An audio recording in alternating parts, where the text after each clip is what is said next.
Buenos días, mis queridos hermanos. En esa mañana quiero traeros una reflexión que hace referencia a Enoc, el hombre que, que con su vida se convirtió en el prototipo de los 144.000, ese pueblo que al final del tiempo eh, glorificará y honrará el nombre y el carácter de Dios en la tierra, en el medio de todo el mal. Vamos a ver también cómo conecta con el final del gran día de la expiación. Vamos a ver en el texto qué es lo que ha pasado con él para poder entender cómo estarán las cosas en el tiempo final también, ¿verdad? ¿Por qué Enoc es considerado como el prototipo de los 144.000? Entonces vamos a ver los textos que os tengo preparados en esta mañana para la reflexión. Fijaos lo que está diciendo en la historia de los patriarcas y los profetas. En medio de una vida de activa labor, Enoc mantenía fielmente su comunión con Dios. Cuanto más intensas y urgentes eran sus labores, tanto más constantes y fervorosas eran sus oraciones. Y no sé si estáis observando en este texto, porque dice, cuanto más intensas y urgentes eran sus labores. Eso también habla de nuestro tiempo, con la rapidez de cómo transcurren todas las cosas y como cada vez más tenemos más cosas que hacer. Me estoy dando cuenta, incluso en esos días que estamos confinados en casas, en todo el mundo, y hablo con mis hermanos y amigos, me refiero a hermanos de la fe, ¿no? Y resulta que al estar en casas no tenemos tiempo, estamos muy ocupados. Pues fijaos, si estamos en casa y aún así no tenemos tiempo, pues cuanto más cuando tenemos las labores que todos hacemos todos los días, ir a trabajar y en fin, todas las relaciones y conexiones que tenemos a diario de alguna manera, ¿no? Pues más o menos eso viene a decir el texto, ¿no? Porque podríamos pensar que en el tiempo de Enoc, qué urgente labores, ¿no? Y qué intensidad podía tener, pero es que es un reflejo también de nuestro tiempo, ¿verdad? Pues fijaos, la solución era la oración para Enoc y también tiene que ser para nosotros. Es el estudio de la palabra y la oración. Son las dos soluciones que Dios ha puesto a nuestro alcance para superar toda esta realidad, ¿no? que estamos viviendo, toda esa intensidad y urgencia de las cosas que supuestamente debemos de hacer todos los días, ¿no? Seguía apartándose durante ciertos lapsos de todo trato humano. Eso quiere decir que se tomaba un tiempo, ¿no? Pueden ser que varios días o, en fin, dedicaba un tiempo para reflexionar, para estudiar, para hablar con Dios, en realidad, ¿no? Después de permanecer algún tiempo entre la gente, trabajando para beneficiarla mediante la instrucción y el ejemplo, esto es evangelismo, ¿verdad? Él no solamente estudiaba, reflexionaba y oraba, sino que también tenía una labor de instrucción y también era un ejemplo para su tiempo, para su momento, ¿no? Esto es un ejemplo para nosotros, fijaos, hasta el día de hoy, ¿no? Y cuánto tiempo pasó que Enoc fue llevado al cielo, ¿no? Se retiraba con el fin de estar solo para satisfacer su sed y hambre de aquella divina sabiduría que solo Dios puede dar. ¿Entendemos por qué Él es un ejemplo para nosotros también en ese aspecto? Y fijémonos lo que nos dice el texto a continuación, porque eso es muy importante para entender por qué dije al principio que hay una conexión con el final del del gran día de expiación, del día de la expiación, ¿no? Del Yom Kippur. Lo dijimos en reflexiones anteriores, os aconsejo que veáis estas reflexiones para poder entender de lo que estoy hablando. Y vais a ver cuál es la conexión entre qué pasó con Enoc, ¿sí? Antes de ser llevado al cielo, y qué pasa con los 144.000 antes de que sean llevados al cielo. ¿Cuál es la conexión? Y la conexión la encontramos aquí en este texto.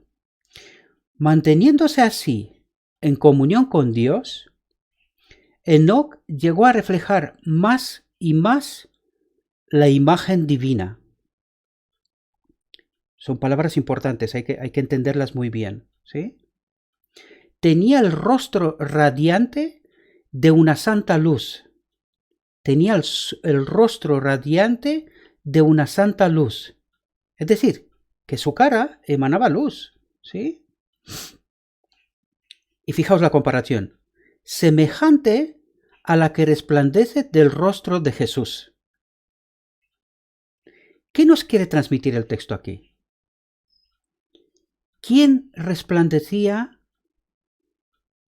y tenía la gloria de Dios, ¿no? Reflejaba luz. ¿Quién en la historia de la humanidad? Pues empezamos por principio, Adán. Adán, antes de pecar, estaba envuelto en un manto de luz, ¿verdad? No es exactamente lo mismo que Enoc, y lo vamos a ver por qué, pero eso explica algo, ¿sí? Adán estaba en perfecta comunión con Dios, lo humano y lo divino habitaban juntos, ¿sí? Y eso es lo que nos está diciendo también el final del gran día de expiación, cuando el Adán vuelve a estar restaurado, ¿sí? Eso es lo que está pasando al final del gran día de expiación. Pues fijaos que está hablando de Enoc viviendo en medio de un mundo pecaminoso, ¿sí? Pues él llega a reflejar esa luz. Vamos a ver por qué. Dice, cuando regresaba de estar en comunión con Dios, hasta los impíos miraban con reverencia ese sello del cielo en su semblante. ¿A quién más le pasó eso?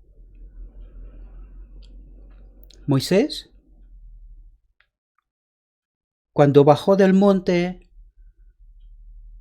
también, ¿no? Tuvo que cubrirse la cara porque no lo podían aguantar, ¿no? De cómo reflejaba la luz, ¿no? De haber estado en comunión con Dios.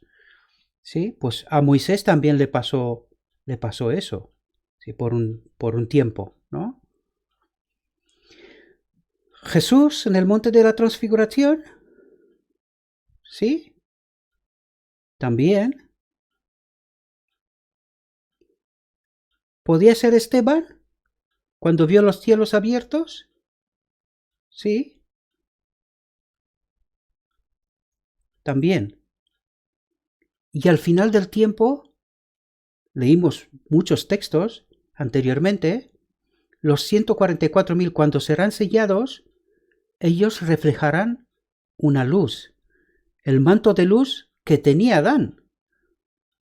¿Sí? Pues debemos de entender que Enoc, en su comunión con Dios, al final de su vida en la tierra, antes de ser llevado al cielo, pues lo que nos está diciendo aquí es que Enoc fue reconectado, sellado. Porque fijaos lo que está diciendo así el texto al final. Dice, cuando regresaba de estar en comunión con Dios, hasta los impíos miraban con reverencia ese sello del cielo. Sello del cielo, sellados con el Espíritu Santo, ¿verdad? Lo que dijimos que ocurre al final del día de la expiación, ¿sí? Ese es el sello de los 144.000. Pues al final de su vida aquí en la tierra, antes de ser llevado al cielo, pues él también fue sellado. ¿Sí? ¿Lo entendemos?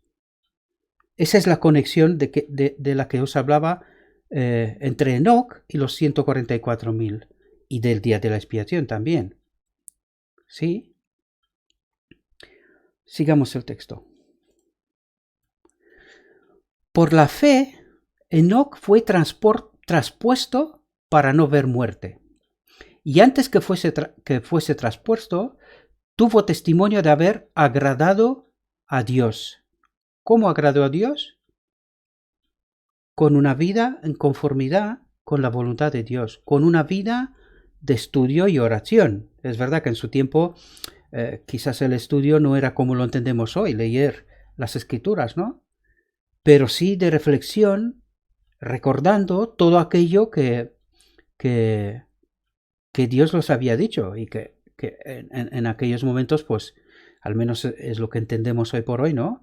Se transmitía de boca a boca, ¿no? Que Enoc vivió bastante tiempo, ¿no? Unos 300 años más o menos. Entonces la capacidad de recordar, pues, era superior a la que nosotros tenemos hoy. Pues él se tomaba tiempos de reflexión, de conexión con Dios, de oración, y eso, dice el texto, agradó a Dios. Por eso él se ha convertido en el prototipo de los 144.000. En medio de un mundo condenado a la destrucción por su iniquidad, Enoc pasó su vida en tan íntima comunión con Dios que no se le permitió caer bajo el poder de la muerte. Eso será la experiencia de los 144.000. Tendrán una conexión tan íntima con Dios que verán a Dios, a Jesús, viniendo, estando en vida. ¿Sí? Ese es el paralelismo. ¿Sí? El piadoso carácter de ese profeta representa el estado de santidad que deben alcanzar todos los que serán comprados de entre los de la tierra en el tiempo de la segunda venida de Cristo. ¿Entendemos por qué estamos hablando de Enoc, prototipo de los 144.000? Ese es el paralelismo, ¿verdad? Los 144.000 al final del tiempo tendrán esa comunión con Dios, esa conexión, ese sello del Espíritu Santo en sus templos, ¿no? En ese entonces, así como en el mundo antediluviano, prevalecerá la iniquidad. Y eso ya lo vemos, ¿no? Ya estamos viviendo en los peores tiempos de la historia de la humanidad en cuanto a eso, en cuanto al pecado, a la iniquidad, ¿no? Siguiendo los impulsos de su corrupto corazón y las enseñanzas de una filosofía engañosa, el hombre se rebelará contra la autoridad del cielo. Y hoy la vemos más que nunca. ¿Sí? Están llenas las redes sociales de la maldad y de cuántas cosas malas están pasando en el mundo hoy, ¿no? No nos resulta para nada extraño.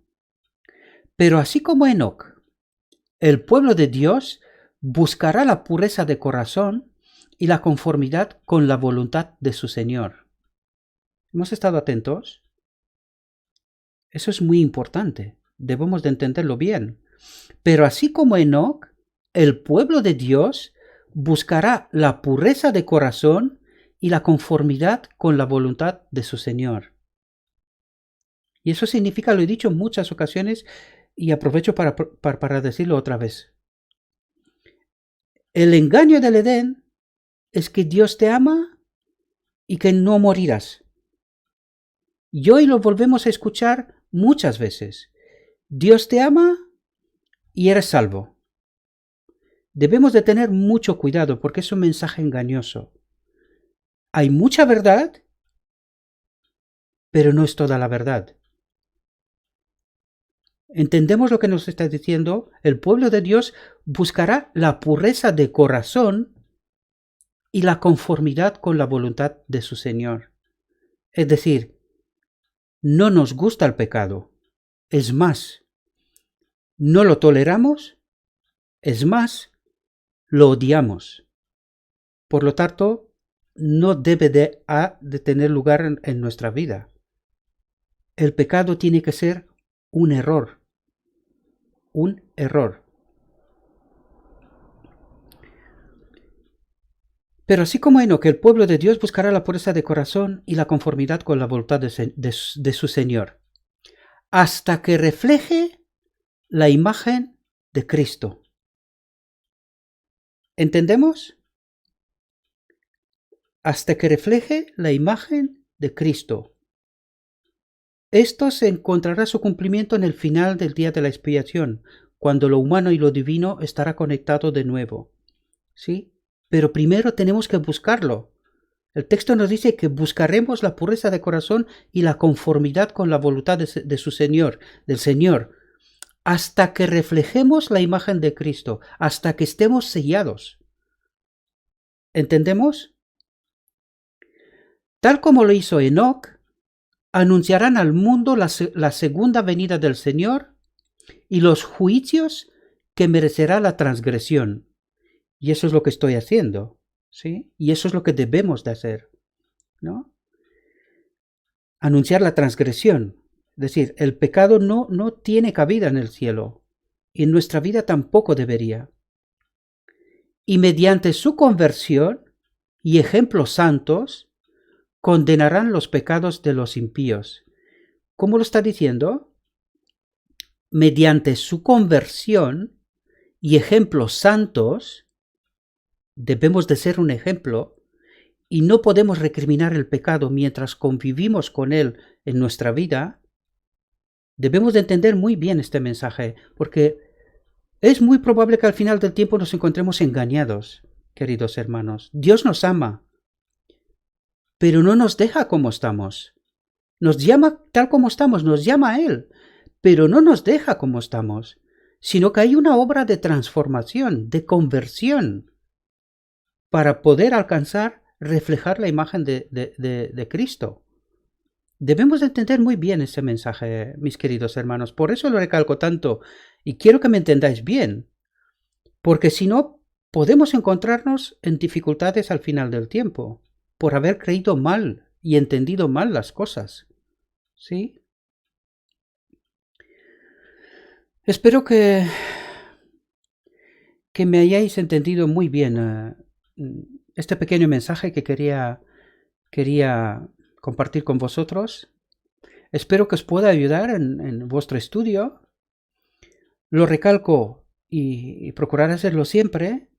No os quedéis solamente con lo que se comparte con vosotros, incluido esta reflexión.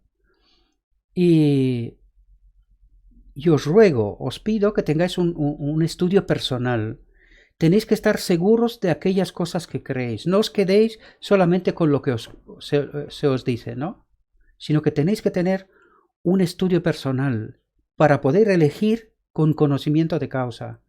Y que al final del tiempo, pues no nos encontremos con sorpresas, queridos hermanos.